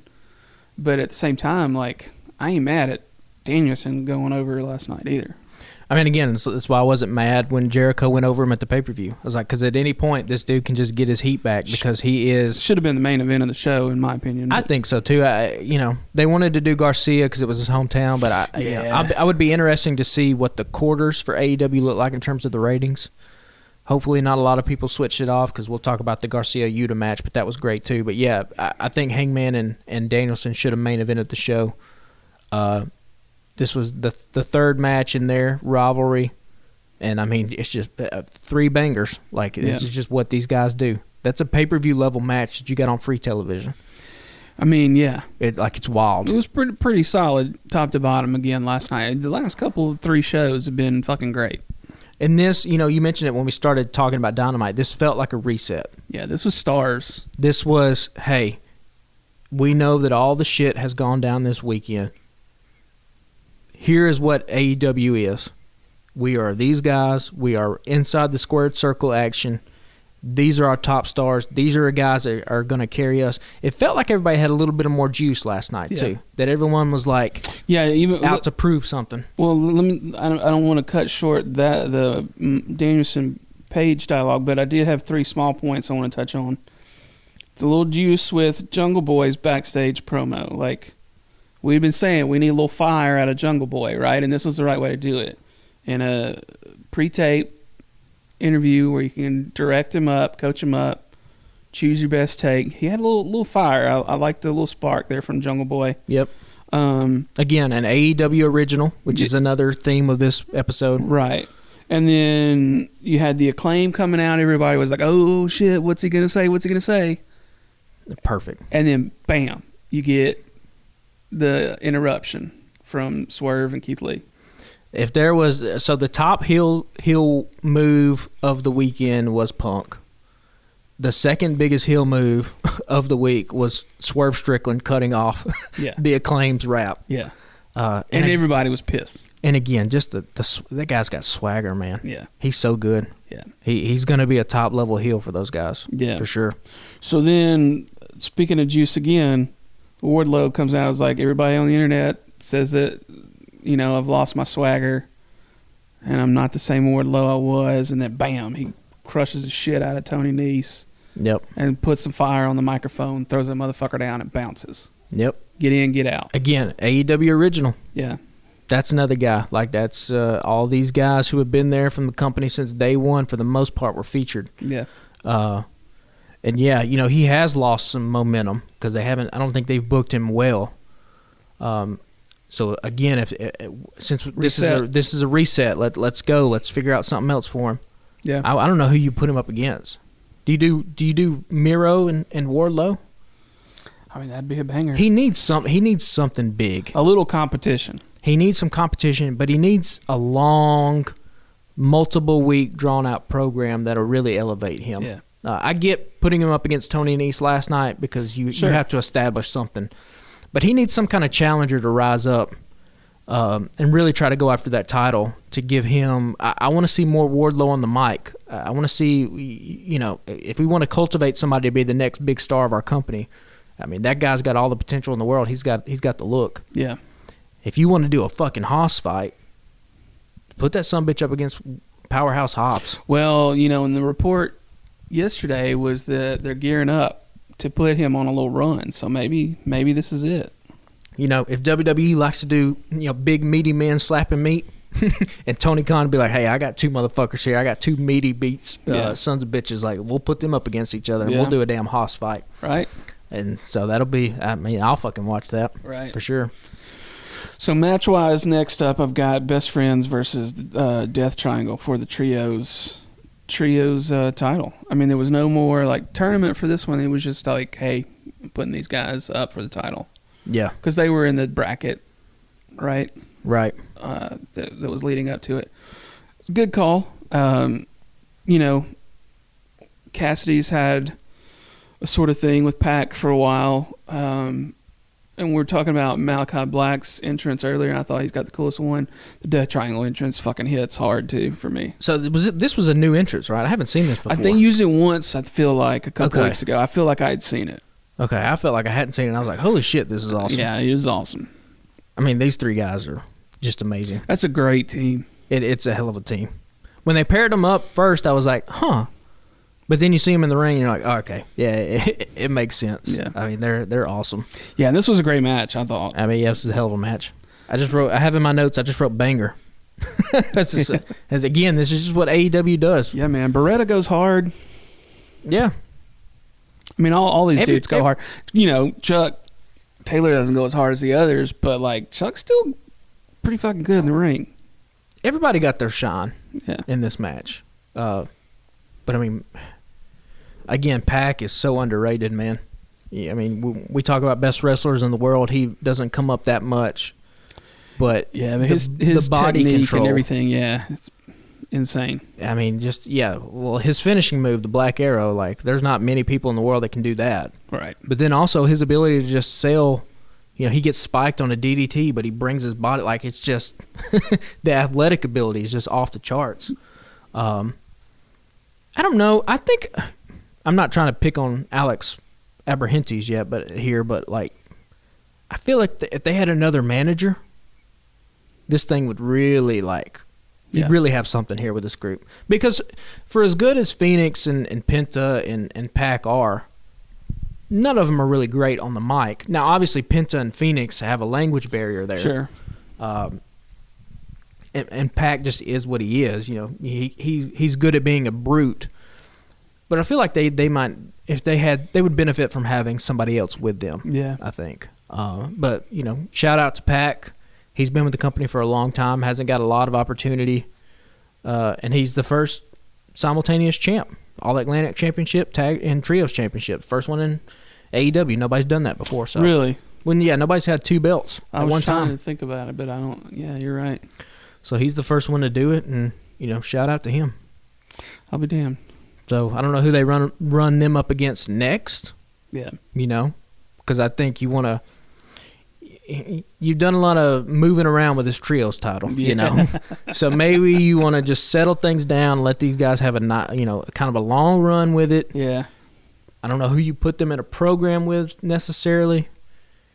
They'll probably rack up a bunch of wins. I'm sure the Trust Busters will be run up against them, and they'll smash them. And yeah. But with Malachi leaving, that probably would have been the call. Death Triangle versus House of Black, Yeah. because they've already had a feud. So I don't know what they do. Should be interesting to see who they pair up against them. So there's one last match for the night that we'll cover. Daniel Garcia versus Wheeler Yuta for the ROH Pure Championship. Yeah. You know, we've been hyping Garcia up for the last few weeks. I was curious to see what the outcome would be on this. I was like, are they going to take it off of Yuta already? He hasn't had it all that long. And then I realized, because they said something about it being Garcia's hometown, I was like, okay, well, that's the way that's going to go. Yeah. But that fucking finisher looks painful as hell. Yeah. I thought he was fixing to kill Yuta at one point. And, you know, we talk shit about Danielson's entrance with the singer because it was corny as hell. This was not corny. Garcia's entrance with the rapper, I forget his name, West Side Gun, I think is what it was. Fucking badass. This shit was so cool. Like, the song was cool. His coming out with it was cool. I told you, like, you said you didn't notice, but they had bought two rows right there in the front with just all dudes in red hoodies. Yeah. Which I think one of the guys, I don't know if they were all the same hoodie or if they were different. They obviously were all red. One of them had the face of the bunny on it, or her, like, bloody face, because, you know, they're from Buffalo. Oh. So Butcher and the Blade and Bunny are all from Buffalo as well. Okay. So one of them had her face on it.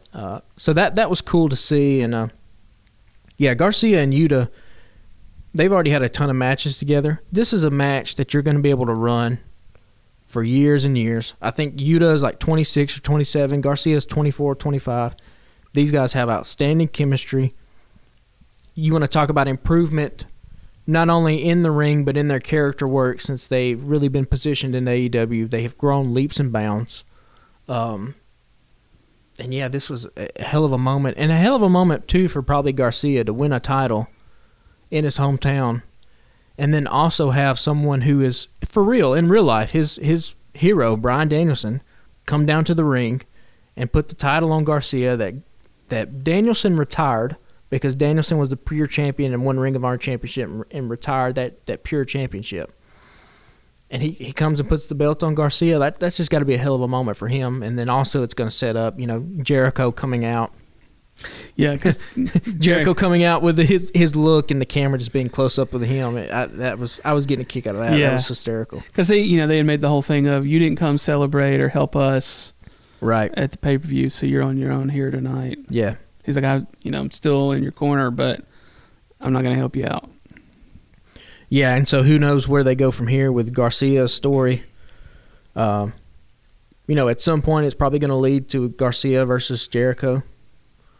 I mean, it has to, yeah. It has to, yeah. But, yeah, this was just another great match. Like we talk about it all the time. For as much crap as we give the booking decisions sometime with AEW, I mean, holy shit. they put on wrestling classic after wrestling classic. It's to the point now where, like, we're a little bit spoiled by it. Yeah. You know, not to single out WWE again, but I watched Clash at the Castle. And, like, the Gunther and Sheamus match was fucking awesome. Like, that was great. Roman and Drew was, you know, some of those main event matches in WWE become a little spammy. Like, it's just false finish. Like, dude hits a big move, false finish, big move, false finish, and it kind of, you know, up and down. But, like, the rest of the matches on that card were just like, eh. Fucking AEW. I mean, they'll give you 11 matches, and 8 of them are going to be out of the park home runs. Yeah, for sure. You know, we complain a little bit about the run times, but yeah, it's a packed Sunday night. It's a packed show. And you get your $50 worth. Yeah. So it's cool.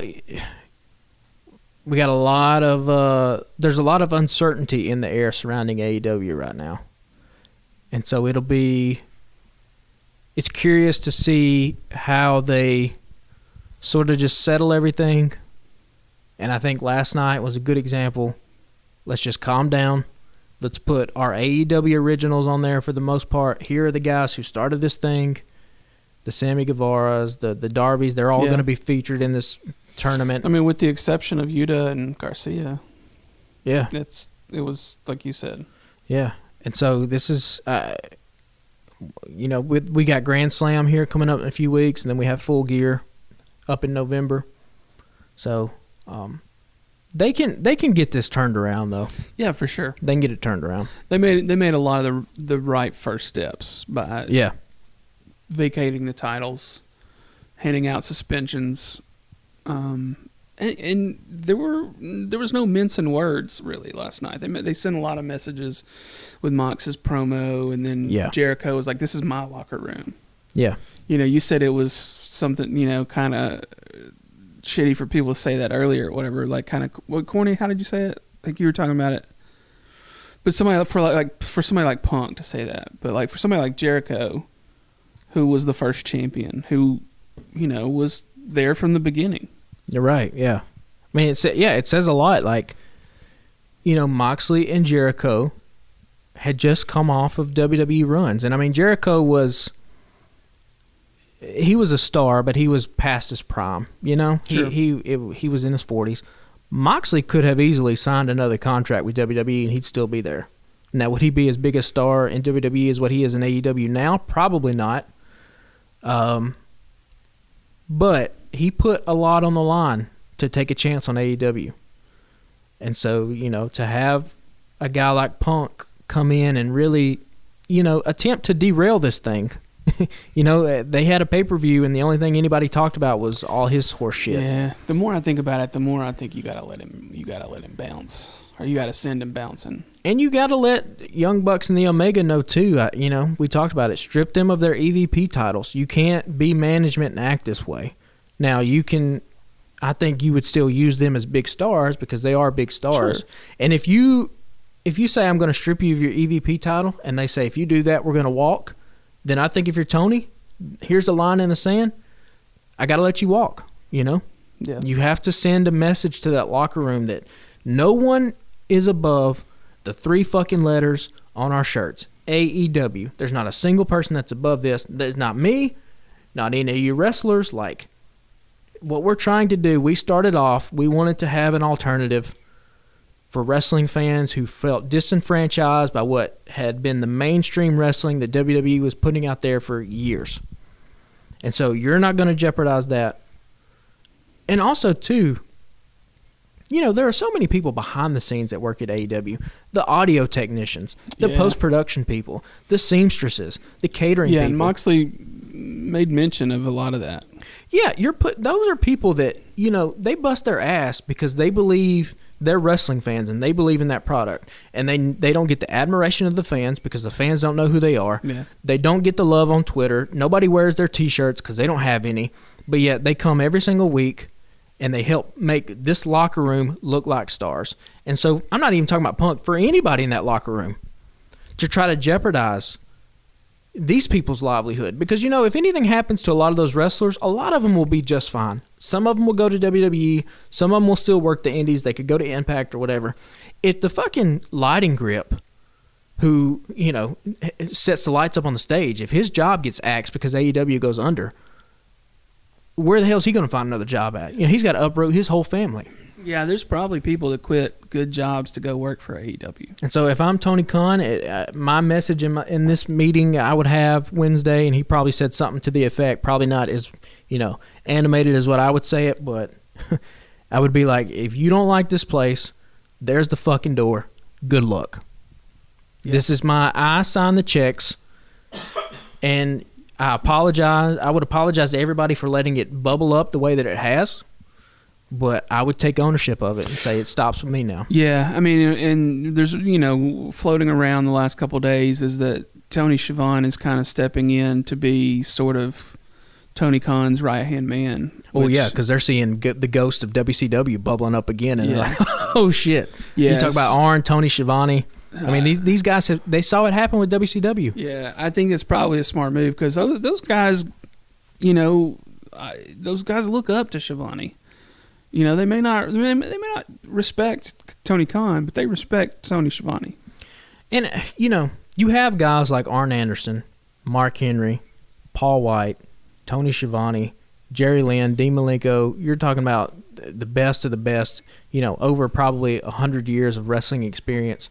If you're TK, you lean on those guys. Ask for advice. What should we be doing? And the in-ring product is fantastic. It's all the behind-the-scenes, the infrastructure stuff that they need to get a handle on. Yeah. And to me, we've talked about it before, you get a writing team, 3 or 4 people that answer to you. You guys sit in a room. You work out the creative that way. That's going to solve some of those booking issues. A lot of the talent relations issues and the producer stuff, they've already addressed that a little bit, right? With Tony Schiavone, they've moved guys up. So, I think it's getting on track. It's just that it's in the shadow of a WWE machine that has this thing down to a granular level and operates at such high efficiency. They've been doing it forever. And again, they've been doing it forever. But that's why you lean on Schiavone and them that have been there before. Exactly. And, Arn has been in that WWE machine. He knows what it looks like.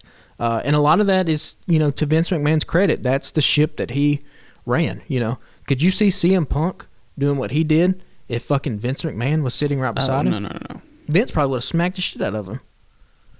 So, but they did that because they don't, like you said, they don't really respect Tony, or they don't see him as a boss.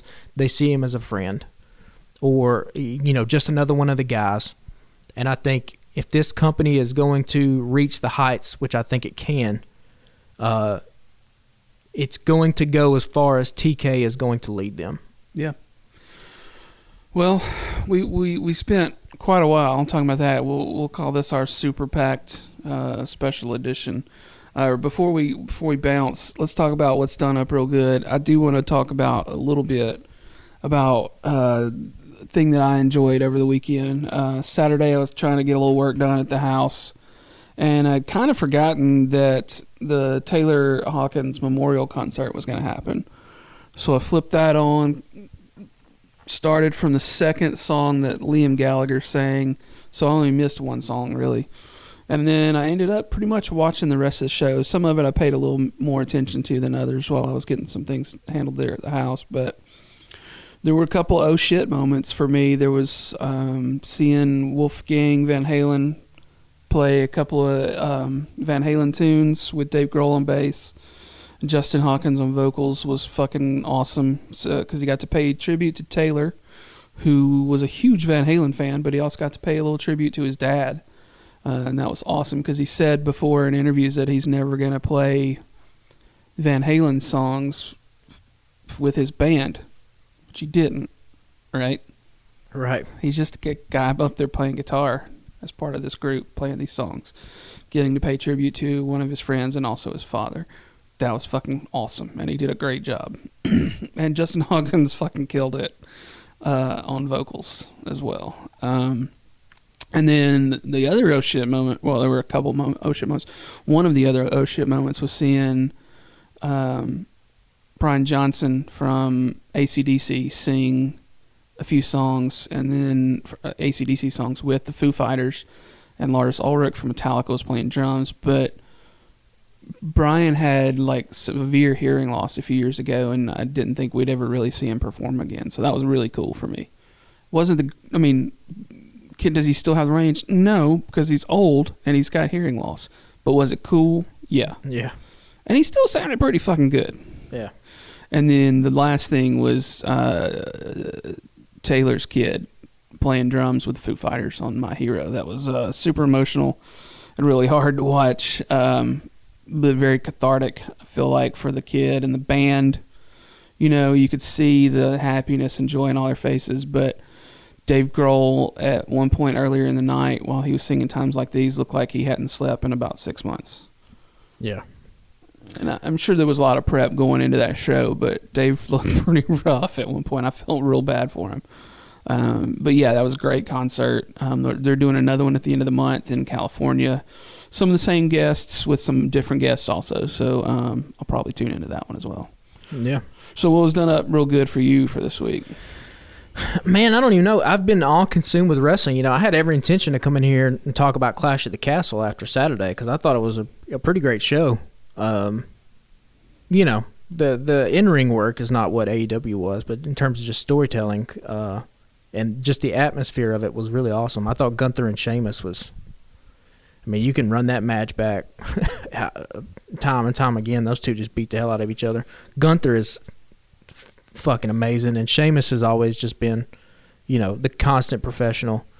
But then, of course, our episode primarily focused on Punk because all that stuff happened. But I'm kind of watching WWE now. I think this Dexter Lumis shit with him stalking The Miz is the perfect level of hilarity and the perfect level of just like genius level booking. That the camera shots they're doing, everything is so creative. So I'm a big fan of that.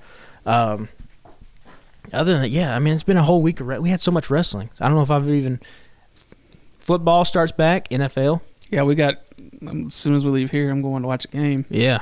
So all my fantasy football leagues have kicked up. Let's talk about one more bit of wrestling real quick, because it was a huge weekend for wrestling. So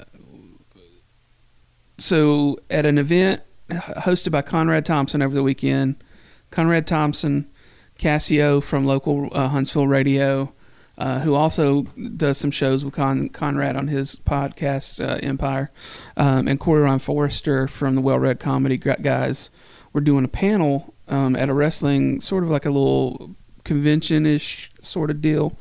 I heard Corey talk about it this morning. It was at a Top Guys event, which they do for like some of Conrad's top Patreon subscribers or whatever. Yeah.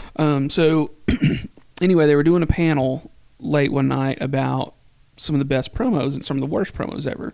And Cassio and Corey are comedians, so they were like, okay, we're going to shit on some of these, right? And he said they had worked it out beforehand that he was going to shit on Jeff Jarrett. Jeff Jarrett was going to slap him, and they had kind of choreographed it and worked through it because Corey's not a wrestler. He's never done that, right? And he's like, okay, I'm excited, and this is going to happen. So Cassio says something at one point. I just listened to the well-read account, to Corey's account of it this morning on this podcast, and Cassio said something about Jeff's wife, and then she comes out on stage and slaps Cassio. So Corey stands up, thinking he's going to play into this, and he called her a rat ring whore. Always a classic insult. So then he thinks he's fixing to get slapped by Jeff, because he was like, okay, well, this is not something we planned, but this is probably still what's going to happen. He says he turns around and he gets walloped over the head with an acoustic guitar by Jeff. So Corey's podcast co-host, Trey Crowder and Drew Morgan, are just laughing their asses off.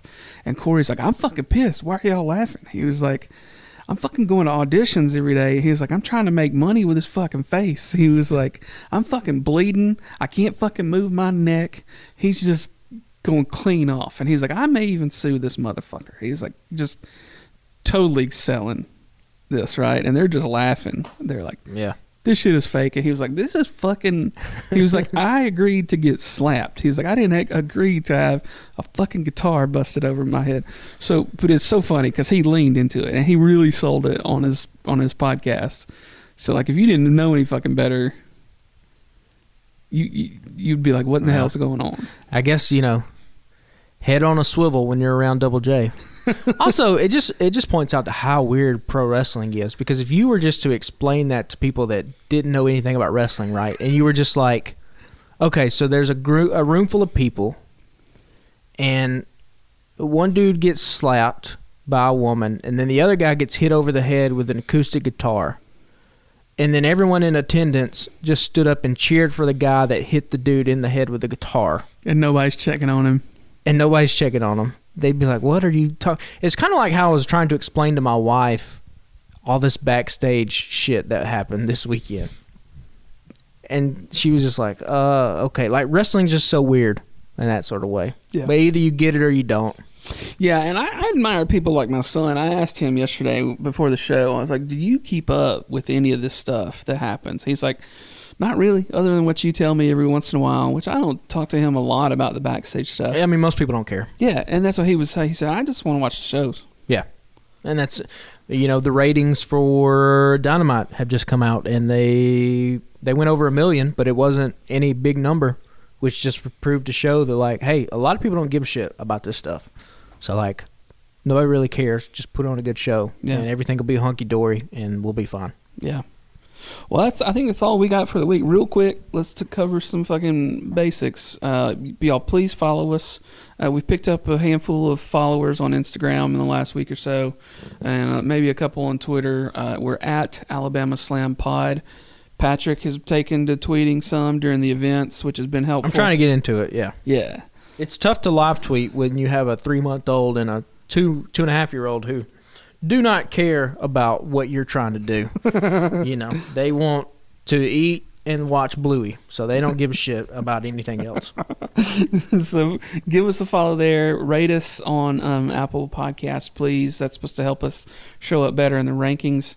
Follow the Alabama Take. That's our network of podcasters and writers founded by Blaine Duncan and T.D. Wood and Caleb Johnson. So Blaine has a podcast called Taking It Down. It's a weekly pop culture podcast. They talk about movies, TV, a little bit of this, a little bit of that. And then TD has a new podcast called Taking on Sports. A lot of football action happening right there because it's football season. And then newly launched this week, my lovely wife, Jamie, has a new book podcast called Check Your Shelf. It's off to a nice start. She'll be doing that once a month, maybe possibly twice a month. And I was co-host for her first episode just because that was kind of easy, and she wanted to ease into it, and we lived together, and that made it a lot easier. So topics covered were Dave Grohl's book and House of the Dragon. Moving on. I have a new podcast coming out in the next week or two with some of my best friends in the entire world about Star Wars. It's called We Are a Star War.